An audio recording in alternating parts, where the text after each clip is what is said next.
La Lucilla. Bella roba. Chissà che non la vuole essere chiamata così. È vero.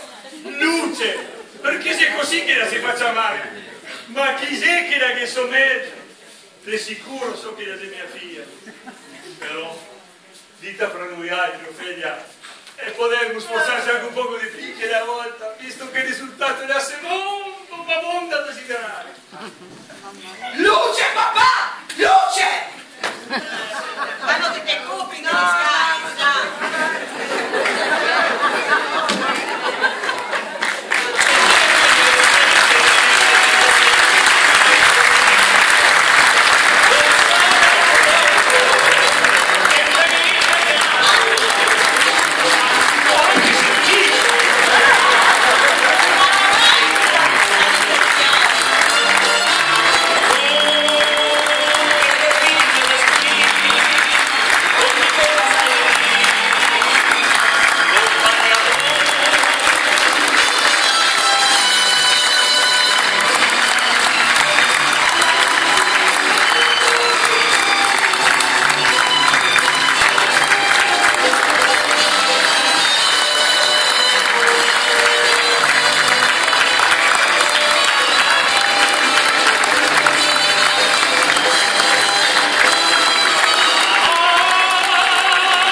Bravi!